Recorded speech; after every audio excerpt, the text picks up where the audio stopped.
आज हम बात करने वाले हैं अपने सेकंड थीम के ऊपर जो कि है यूथ।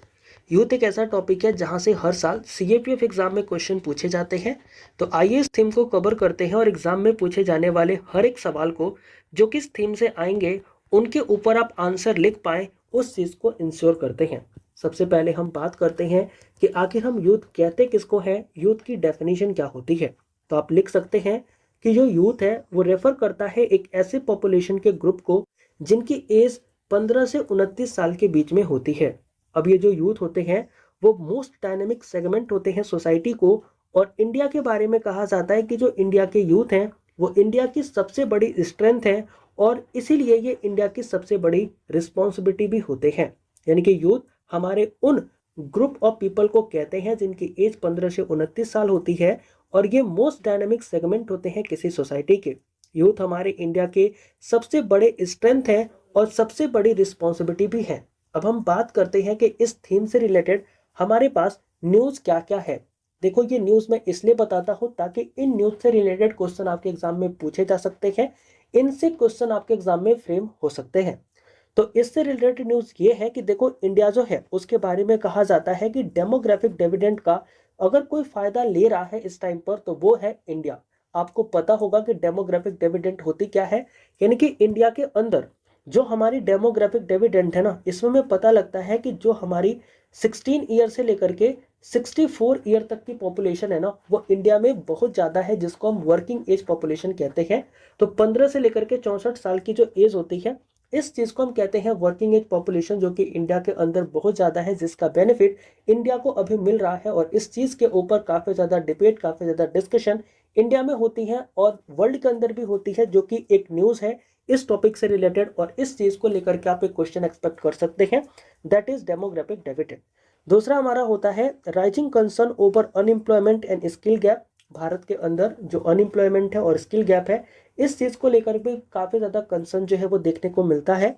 और इसके अलावा आप देखोगे तो जो यूथ का पार्टिसिपेशन है वो स्टार्टअप के अंदर, इनोवेशन के अंदर और डिजिटल इकोनॉमी के अंदर काफ़ी तेज़ी से बढ़ रहा है। तो अगेन एक ये न्यूज़ है जिसका इस्तेमाल आप राइटिंग में कर सकते हो।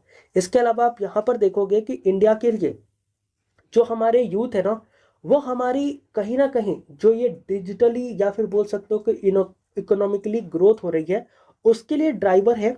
और ये हमारे लाइबिलिटी भी हो सकते हैं अगर हम सही तरीके से इनको क्या ना करें, एड्रेस ना करें। तो हमें पता लगेगा कि India is at a critical juncture, जहां पर यूथ हमारे इकोनॉमी के ड्राइवर भी हो सकते हैं और वो हमारे लिए लाइबिलिटी भी हो सकते हैं। तो इस चीज़ के ऊपर काफ़ी ज़्यादा डिबेट एंड डिस्कशन जो है वो हो रही है। तो ये सारे वो टॉपिक है जहां से आपके आर्गुमेंट या फिर ऐसे राइटिंग के क्वेश्चन पूछे जा सकते हैं। तो ये न्यूज़ में मैंने बता दिया। अब हम बात करते हैं कि आखिर ये जो इंडिया के अंदर हमारी यूथ रिलेटेड चीजें हैं ना, इनके बारे में हमें क्या क्या चीजें पता होनी चाहिए। जब भी आप यूथ रिलेटेड टॉपिक पर ऐसे या आर्गुमेंट लिखेंगे तो उसके अंदर आप कुछ रेडीमेड लाइन का इस्तेमाल करके अपने मार्क्स को बढ़ा सकते हैं, अपने कॉपी के अंदर कुछ वैल्यू एडिशन कर सकते हैं। वो हमारे रेडीमेड लाइंस यहाँ पर हैं जिनका आप इस्तेमाल कर सकते हैं। जैसे कि India's demographic dividend can become a demographic disaster if not utilize. अभी जो मैं ऊपर बता के आ रहा हूँ कि अगर इंडिया की डेमोग्राफिक डिविडेंड का जो कि 15 से 64 साल तक की एज है, इसका हमने सही से इस्तेमाल नहीं किया तो इसके वजह से ये जो डेमोग्राफिक डिविडेंड का हम बेनिफिट ले रहे हैं, ये फिर डिजास्टर में भी कन्वर्ट हो सकती है। अगेन एक रेडीमेड लाइन है जो कि आप कहीं पर भी इस्तेमाल कर सकते हैं। फिर आता है youth empowerment is essential for the nation development. यानी कि यूथ को एम्पावर करना काफ़ी ज़्यादा ज़रूरी है ताकि हम अपने नेशन को डेवलप कर पाए। और एक और हमारे पास रेडीमेड लाइन आती है जो कहती है कि skill development is the key to the employment generation. यानी कि अगर आप चाहते हो कि एम्प्लॉयमेंट जनरेशन हो तो आपको स्किल डेवलपमेंट करना ही होगा यूथ का, क्योंकि यूथ का स्किल डेवलपमेंट ही आपके एम्प्लॉयमेंट जनरेशन की चाबी है। इसके अलावा अगर हम बात करें कोटेशन की, तो आप कोट के अंदर इस्तेमाल कर सकते हैं कि the youth are the future of a nation. यानी कि यूथ हमारे नेशन के फ्यूचर है। इस कोट को आप लिख सकते हैं। A nation progress depend on it's youth. यानी कि एक नेशन की प्रोग्रेस इसके यूथ के ऊपर डिपेंड करती है। अगेन ये हमारा एक कोट हो सकता है जो आप इस्तेमाल कर सकते हैं। An empowered youth build strong nation. यानी कि अगर यूथ एम्पावर्ड होगा तो उससे हमारी नेशन जो है वो और भी स्ट्रॉन्ग होगी। और कहीं ना कहीं empowering the youth building strong nation, ये हमारी एक थीम हो सकती है, कोट हो सकती है, जिसको आप लिख सकते हैं। अब हम बात करते हैं यूथ आखिर हमारे सोसाइटी के लिए क्यों इंपॉर्टेंट है, कंट्री के लिए क्यों इंपॉर्टेंट है। तो what is the positive role of youth, तो आपको पता लगेगा कि जो हमारे यूथ है वो हमारे इकोनॉमिक ग्रोथ के ड्राइवर्स हैं। मतलब कि किसी भी कंट्री की इकोनॉमी तभी बढ़ सकती है जब उसका यूथ जो है वो वर्किंग हो, जब काम कर रहा हो, क्योंकि यूथ जब काम करता है तो इससे हमारा इकोनॉमिक ग्रोथ होता है और इसीलिए यूथ जो है वो हमारा पॉजिटिव रोल प्ले करता है इन द इकोनॉमिक ग्रोथ। इसलिए हम कह सकते हैं कि youth is the drivers are economic growth. दूसरा है कि यूथ जो है ना वो प्रमोट करते हैं इनोवेशन एंड स्टार्टअप्स को। आप इस यहाँ पे एग्जांपल भी दे सकते हो, लाइक ओला का, उबर का, जोमेटो का, रैपिडो का, एंड इसके अलावा आप पेटीएम का भी एग्जांपल दे सकते हो, जहां पर यूथ ने बहुत सारे इनोवेशन एंड स्टार्टअप स्टार्ट किए जिससे आज मल्टीपल लोग जो है वो बेनिफिट ले रहे हैं उन चीज़ों का और कहीं ना कहीं एम्प्लॉयमेंट जनरेशन भी हुई है। फिर इसके बाद हमें और भी पॉजिटिव रोल दिखते हैं यूथ का, जिसमें कि आता है स्ट्रेंथिंग द डेमोक्रेसी। यानी कि यूथ हमारे क्या करते हैं, डेमोक्रेसी को स्ट्रेंथन करते हैं और हमारे सोशल चेंजेस को सपोर्ट करते हैं। यहाँ पर आप एग्जाम्पल दे सकते हो नेताजी सुभाष चंद्र बोस का, जवाहरलाल नेहरू का, एंड अदर जो भी हमारे विजनरी लीडर रहे हैं उन लोगों का, जो कि यूथ के एज में थे। जब वो यूथ थे तब उन्होंने क्या किया था, सोसाइटी के अंदर सोशल चेंजेस लाए थे, डेमोक्रेसी को स्ट्रेंथन किया था। क्योंकि आज अगर देखोगे तो इंडिया के अंदर सबसे बड़ा जो वोटिंग लिस्ट है उसके अंदर यूथ ही कंसीडर होते हैं। तो ये हमारे कहीं ना कहीं डेमोक्रेसी को भी स्ट्रेंथन कर सकते हैं। अब हम बात करते हैं कि यूथ रिलेटेड आखिर कौन से चैलेंजेस हैं जो हम फेस करते हैं।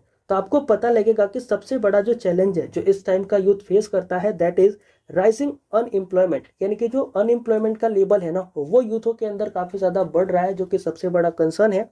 स्किल गैप हमें देखने को मिलता है, यानी कि कंपनी जो डिमांड करती है वो स्किल हमारे यूथ के अंदर नहीं है, जिसकी वजह से वो अनएम्प्लॉयड रह जाता है। और सोशल मीडिया का मिसयूज काफी ज्यादा हो रहा है, जिससे कि यूथ का जो लाइफ है वो खराब हो जा रहा है। लाइक अगर देखोगे तो सोशल मीडिया से रेडिकलाइज पर्सन को क्या किया जाता है, और ज्यादा रेडिकलाइज करके उसको एक्सट्रीमिस्ट टाइप के ग्रुप में ऐड कर लिया जाता है, और इससे हमें सोशल मीडिया का मिसयूज देखने को मिलता है in the life of youth. इसके अलावा देखोगे तो मेंटल हेल्थ कंसर्न जो है वो भी यूथ के साथ एक बहुत बड़ी प्रॉब्लम है जो कि देखने को मिलती है। और इंडिया में बहुत सारे यूथ ऐसे हैं जो मेंटल हेल्थ प्रॉब्लम से जूझ रहे हैं। सरकार ने आखिर इन चीज़ों को खत्म करने के लिए कौन से इनिशिएटिव लॉन्च किए, तो आपको पता लगेगा कि गवर्नमेंट ने Skill India Mission, Startup India, Digital India, National Youth Policy and PM Kaushal Vikas Yojana, ये वो इनिशिएटिव है जो कि गवर्नमेंट के द्वारा लाए गए ताकि वो यूथ को एम्पावर कर सकें। सबसे पहले मैं बात करूंगा स्किल इंडिया मिशन की। तो इसके अंदर जितने भी हमारे यूथ हैं उनको स्किलफुल बनाने के लिए गवर्नमेंट जो है वो स्किल इंडिया मिशन लेकर के आई, जहां पर लोगों को स्किल प्रोवाइड करी गई ताकि वो इंडस्ट्री के अंदर सस्टेन कर पाए। दूसरा है स्टार्टअप इंडिया। यहाँ पर जो भी हमारे यूथ हैं उनको नए नए स्टार्टअप के लिए, नए नए बिजनेस के लिए सरकार जो है वो इनकरेज करती है, and that is the scheme that is startup India. फिर आती है डिजिटल इंडिया, जहां पर यूथ को डिजिटली अवेयर किया गया, डिजिटल प्लेटफॉर्म्स को यूज करना सिखाया गया, वहां से इनोवेशन एंड मनी जनरेट करना सिखाया गया। और फिर आती है नेशनल यूथ पॉलिसी, जहां पर जो हमारे यूथ हैं उनके एजुकेशन, हेल्थ केयर एंड साथ में स्किल तीनों के ऊपर ही काम करने के लिए नेशनल यूथ पॉलिसी को लाया गया। फिर आता है पीएम कौशल विकास योजना, जहां पर एजुकेशन के साथ साथ यानी कि एकेडमिक पढ़ाई के साथ साथ हम इंडस्ट्री लेवल की स्किल की भी ट्रेनिंग क्या करते हैं इस पीएम कौशल विकास योजना के अंदर देते हैं, ताकि एकेडमिक के साथ साथ बच्चे जो है वो इंडस्ट्री लेवल के लिए भी तैयार हो सके और इंडस्ट्री के जो रिक्वायरमेंट है उन सभी स्किल को भी वो सीख करके इंडस्ट्री में जॉब पा सके। अब इसके बाद और क्या ऐसे इनिशिएटिव गवर्नमेंट ला सकती है या कौन से ऐसे स्टेप उठा सकती है जिससे कि इन प्रॉब्लम को और अच्छे से सॉल्व किया जा सकता है। तो आपको पता लगेगा कि जो गवर्नमेंट है वो स्किल बेस्ड एजुकेशन को क्या कर सकती है, प्रमोट कर सकती है, जहां पर स्कूल करिकुला के अंदर वो इंडस्ट्रियल जो स्किल की नीड है उस चीज को भी क्या कर दे, ऐड कर दे, ताकि पढ़ाई के साथ साथ बच्चा स्किल भी सीख पाए। दूसरा, जॉब क्रिएशन एंड एंटरप्रेन्योरशिप के ऊपर गवर्नमेंट को फोकस करना चाहिए, जिससे कि जॉब की डेवलपमेंट हो, नए नए एंटरप्रेन्योर्स आए, जिससे कि जॉब हमारे कंट्री के अंदर और भी ज़्यादा डेवलप हो। हम सिर्फ सर्विस सेक्टर के ऊपर ना डिपेंड होकर के मैन्युफैक्चरिंग के ऊपर डिपेंड हो सकते हैं। दूसरा है कि करियर गाइडेंस एंड काउंसलिंग, यानी कि बहुत सारे यूथ जो है ना उनको सही तरीके से करियर गाइडेंस काउंसलिंग नहीं मिल पाती। अगर हम ये सब फैसिलिटीज लेकर के आते हैं तो यूथ अच्छे टाइम पे, सही टाइम पे राइट डायरेक्शन में जा सकता है, जिसकी वजह से वो अनएम्प्लॉयड नहीं रहेगा। हम मेंटल हेल्थ अवेयरनेस बढ़ा सकते हैं, जहां इस चीज को, मेंटल हेल्थ इश्यूज को एक डिसीज की तरह ट्रीट करके उसका क्या कर सकते हैं, निदान कर सकते हैं, और कहीं ना कहीं जो हमारे यूथ है उनको हम बेनिफिट कर सकते हैं। फिर हमारा आता है रूरल डेवलपमेंट अपॉर्चुनिटीज, क्योंकि बहुत सारे जो यूथ है वो रूरल एरिया के अंदर भी रहते हैं और यहाँ पर as compare to the city या अर्बन एरिया वहाँ के जो यूथ है वहाँ के यूथ के पास थोड़ी सी अपॉर्चुनिटी ज़्यादा है और वो अपॉर्चुनिटीज़ गाँव तक नहीं है, तो उस अपॉर्चुनिटीज़ को हम गाँव तक भी लेके आ सकते हैं। अगर हम बात करें कि जो हमारे यूथ है, यूथ से रिलेटेड कौन कौन सी प्रॉब्लम हमें देखने को मिलती है, तो उनके रूट कॉजेस क्या क्या है, कोर इश्यूज क्या क्या है, इनकी बात करेंगे। तो सबसे पहले तो कोर इश्यूज की बात करते हैं कि देखो हमारे जो यूथ है वो अनएम्प्लॉयमेंट है या फिर अंडर एम्प्लॉयमेंट है, ये एक सबसे बड़ा इशू है। दूसरा कि आज हमारे यूथ के पास कोई स्किल नहीं है। मेंटल हेल्थ इश्यूज से हमारा जो यूथ है वो फेस कर रहा है। हमारा जो यूथ है वो ड्रग का और सोशल मीडिया का एडिक्ट हो गया है और कहीं ना कहीं जो रूरल एरियाज के यूथ है उनके पास अपॉर्चुनिटीज की कमी है, जो कि कोर इशू बनाती है हमारे यूथ के इस थीम के अंदर। जब आप बात करोगे कि आखिर ये सब प्रॉब्लम यूथ के लाइफ में क्यों आ रही है, तो इसके पीछे के कुछ कॉजेस दिखेंगे, जिसमें कि सबसे पहला पेस्टल टेक्निक के थ्रू आप देखोगे तो आएगा इकोनॉमिक कॉजेस, जिसमें कि आप देखोगे कि कंट्री के अंदर ग्रोथ तो हो रही है लेकिन सर्विस सेक्टर की ग्रोथ हो रही है, जिसके वजह से इस ग्रोथ को हम जॉबलेस ग्रोथ कह रहे हैं। And it is the biggest बोल सकते हो एक तरीके का डिफिकल्टी जो कि हमारा यूथ जो है वो फेस कर रहा है। फिर आती है एजुकेशनल पॉइंट ऑफ व्यू से, तो आज भी हम आउटडेटेड करिकुला को पढ़ रहे हैं, जिसके वजह से हमारे पास वो स्किल नहीं आ पा रही जिसकी हमें जरूरत है। फिर जब सोशल इश्यूज के अंदर देखते हैं सोशल टाइप में, तो हमें पता लगता है कि देखो पीयर प्रेशर है, लैक ऑफ गाइडेंस है, जिसके वजह से जो यूथ है वो अच्छी पढ़ाई अच्छे स्किल नहीं सीख पाता और वो अनएम्प्लॉयड रह जाता है। टेक्नोलॉजिकल एस्पेक्ट से देखोगे तो आपको पता लगेगा कि जो डिजिटल डिस्ट्रक्शंस है ना, लाइक आज हम क्या करते हैं, सोशल मीडिया का इस्तेमाल करते हैं, सोशल मीडिया के थ्रू बहुत सारी अलग अलग चीज़ों में डिस्ट्रैक्ट हो जाते हैं, तो इन सब चीज़ों की वजह से यूथ फोकस नहीं कर पाता और कहीं ना कहीं उसे प्रॉब्लम फेस करना पड़ता है। अब ये सब चीज़ें जो है इनको आप कुछ इस तरीके से लिख सकते हो कि जो हमारा यूथ है वो एजुकेशन और एम्प्लॉयमेंट के बीच में जो एक गैप होता है, उस गैप की वजह से कहीं ना कहीं चैलेंज जो है वो फेस कर रहा है।